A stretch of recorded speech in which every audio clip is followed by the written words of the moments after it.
CDS-1 2026 के form कब से शुरू होने वाले हैं, इसकी डेट के बारे में आज हम जानने वाले हैं। सिर्फ फॉर्म की डेट ही नहीं, आपका एग्ज़ाम किस डेट पर होने वाला है ये भी जानेंगे। साथ ही साथ में हम बात करेंगे कि क्या नया एज क्राइटेरिया रहने वाला है, क्योंकि जब भी CDS का नोटिफिकेशन आता है हर बार हमें एज चेंज होकर के मिलती है, क्योंकि हर 6 महीने में एग्ज़ाम होता है। बहुत सारे स्टूडेंट हैं जो अब नए एलिजिबल होते हैं और पुराने जो हैं जिनकी एलिजिबिलिटी खत्म हो जाती है, तो बर्थ ईयर यहाँ पर मेंशन होता है। तो मैं एग्जैक्टली क्या बर्थ ईयर आपके नोटिफिकेशन में रहने वाला है वो भी बताऊंगी। साथ साथ में अगर किसी को नहीं पता कि CDS का एग्ज़ाम क्या होता है, क्या आप ग्रेजुएशन के बाद आर्मी में लेफ्टिनेंट बन सकते हैं या इंडियन एयरफोर्स में जा सकते हैं या नेवी ज्वाइन कर सकते हैं, सब कुछ आज की इस वीडियो में हम जानने वाले हैं। सो वीडियो को लास्ट तक देखिएगा। सबसे पहले आपको बता दूं कि भाई आपकी जो फॉर्म की डेट है ये UPSC ने रिलीज़ कर दी है। CDS-1 2026 के फॉर्म्स स्टार्ट होंगे 10 दिसंबर से। लास्ट डेट रहने वाली है 30 दिसंबर। आपकी जो एग्जामिनेशन की डेट है, UPSC आपके एग्जामिनेशन कंडक्टिंग बॉडी है और UPSC पहले ही अपना कैलेंडर रिलीज कर देता है। सो 2026 का पूरा कैलेंडर रिलीज हो चुका है। 12 अप्रैल 2026 को आपका एग्जाम होने वाला है और आपको पता होगा रिजल्ट में लगभग 20 से 25 दिन का टाइम हर बार ही लगता है।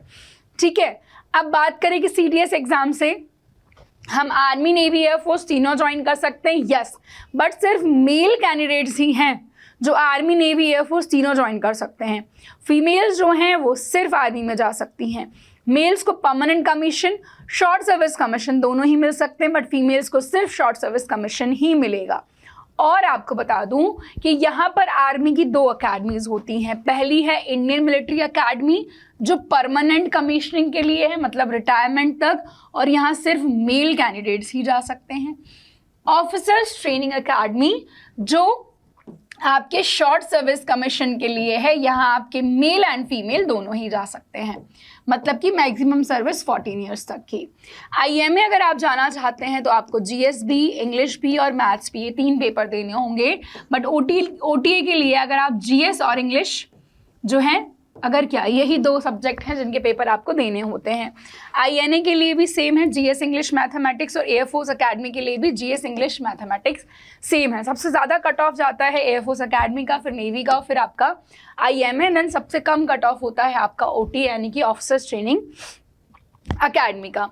इसके बाद हम बात करें कि इंडियन नेवल अकेडमी या इंडियन एयरफोर्स में आपको सिर्फ परमानेंट कमीशनिंग ही मिलती है, यहाँ शॉर्ट सर्विस कमीशनिंग नहीं है। और CDS के एग्ज़ाम के थ्रू जो स्टूडेंट्स हैं वो सिर्फ फ्लाइंग ब्रांच को ही ज्वाइन कर सकते हैं और किसी भी ब्रांच को ज्वाइन नहीं कर सकते। याद रखना, अगर आपको कोई और ब्रांच ज्वाइन करनी है तो उसके लिए फिर आपका एग्ज़ाम होता है जो कि FCAT का एग्जामिनेशन है। उसके through flying, ground duty technical and ground duty non technical, ये तीनों ही ब्रांचेस के लिए एग्ज़ाम होता है। ठीक है, सो IMA के लिए ग्रेजुएशन की डिग्री चाहिए, किसी भी सब्जेक्ट में हो चलेगा। OTA के लिए भी ग्रेजुएशन की डिग्री चाहिए, किसी भी सब्जेक्ट में हो चलेगा। नेवी के लिए इंजीनियरिंग चाहिए, और यहाँ पर आपको बता दूँ 12th में भी कोई भी सब्जेक्ट हो कोई दिक्कत नहीं है। एयरफोर्स में या तो भैया इंजीनियरिंग हो या फिर 12th में आपका मैथ्स फिजिक्स हो और फिर कोई भी ग्रेजुएशन हो तो चल जाएगा।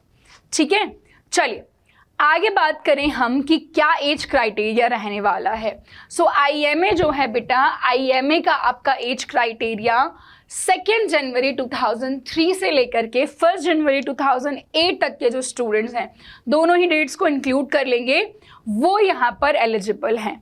IMA का जो आपका मैक्सिमम एज है इट इज़ 24 ईयर्स, मतलब 19 से 24 ईयर्स के बीच के जो स्टूडेंट्स हैं वो अप्लाई कर सकते हैं। और इंडियन नेवी के लिए 2 जनवरी 2003 से 1 जनवरी 2008 सेम क्राइटेरिया, 19 से 24 ईयर्स हो जाता है। एयरफोर्स के लिए आपको बता दूं बच्चे, एयरफोर्स के लिए जो आपकी एज है वो 19 ना होकर के 20 होती है। 20 आपकी मिनिमम एज है, यानी कि 2 जनवरी 2003 से 1 जनवरी 2007, यहाँ पे 1 साल कम कर दिया गया है ना। अगर आपके पास DJCA का लाइसेंस है तो आपको 2 साल का रिलैक्सेशन मिलता है, मतलब 26 साल तक आप इस एग्ज़ाम को दे सकते हैं। अब आपको बताऊं कि जो ऑफिसर्स ट्रेनिंग अकेडमी है यानी कि OTA है, OTA में जो आपकी एज होती है वो 19 से लेकर के 25 साल तक की होती है।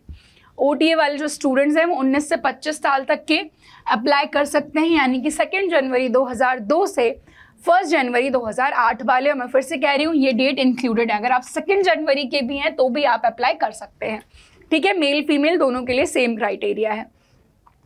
CDS का एग्जाम UPSC कंडक्ट कराती है, मैंने आपको बता दिया है। परमानेंट कमीशनिंग भी है, बट सिर्फ मेल्स के लिए है, फीमेल्स के लिए शॉर्ट सर्विस कमीशनिंग है।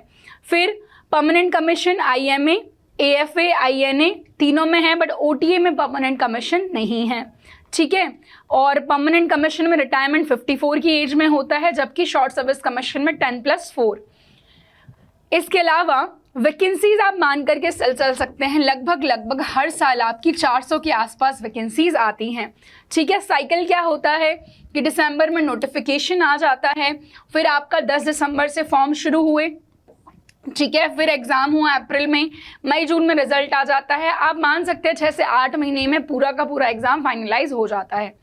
ये हम अप्रैल अटैम्प्ट की बात कर रहे हैं। सेम फॉर सितंबर, मई जून में आपका जो है नोटिफिकेशन रिलीज़ होता है, फिर आपका एप्लीकेशन विंडो, सेम एग्ज़ाम होता है सितंबर में, ठीक है। OTA के लिए हमें सिर्फ इंग्लिश और GK पढ़ना है, बाकी IMA, INA, AFA के लिए मैथ्स भी है ना, मैथ्स भी पढ़ना है। मैथ्स का भी पेपर होगा, 3 पेपर यहाँ पर, अगर 2 हैं तो 2 पेपर, 3 हैं तो 3, तीनों ही 120 क्वेश्चंस के होते हैं। हालांकि जो मैथ्स है यहाँ पर आपका 100 क्वेश्चंस आते हैं, जबकि इंग्लिश में और GK में आपके 120, मतलब 2 120 के हैं, 3 नहीं। और मैथ्स में आपके 100 क्वेश्चंस, साथ ही साथ में मार्क्स ज़रूर तीनों के बराबर है, 100। इसके अलावा हम बात करने वाले हैं कि अगर आप OTA के लिए अप्लाई करते हैं तो सिर्फ OTA को आपको अपनी चॉइस रखना है और कोई भी फिलअप नहीं करना है। और AFA को भी अगर आप अपनी फर्स्ट चॉइस रखेंगे तभी आप इसमें जा सकते हैं, ठीक है। गर्ल्स को सिर्फ OTA मार्क करना है क्योंकि वही उसी के लिए एलिजिबल है। ये आपका सिलेबस है, ऑल्दो मैंने एक सेपरेट वीडियो बनाया हुआ है ऑन सिलेबस एंड एवरीथिंग। अब एक छोटी सी चीज़ मैं क्लियर करना चाहती हूँ, जैसे मैंने बोला कि 19 से लेकर के 24 साल एज है, बट बेटा ये जो एज लिखते हैं ना, इनको ये चीज़ सुधारना चाहिए, ये एज ज्वाइनिंग के टाइम की है। तो जब आप अप्लाई कर रहे हो तब ये एज होगी और जब ज्वाइन कर रहे हो तब ये एज होगी, ठीक है। उस हिसाब से सब में आएगा, ये एयरफोर्स में भी आएगा, INA, IMA, OTA सब में आएगी ये चीज़। तो इस चीज़ के लिए कॉशियस होना बहुत इंपॉर्टेंट है। ये आपके SSB सेंटर है, जब हम रिटर्न निकाल लेते हैं तो SSB के लिए जाते हैं। So that's all about serious examination. हमें सारी डेट्स पता चल चुकी हैं, तो अब हम बहुत अच्छे से अपनी तैयारी में लग सकते हैं। बट इसके अलावा आपको कोई भी डाउट, दिक्कत, समस्या, परेशानी लगती है, then you can ask in the comment section. हम मिलेंगे नेक्स्ट वीडियो में, तब तक के लिए थैंक यू, बाय बाय, जय हिंद।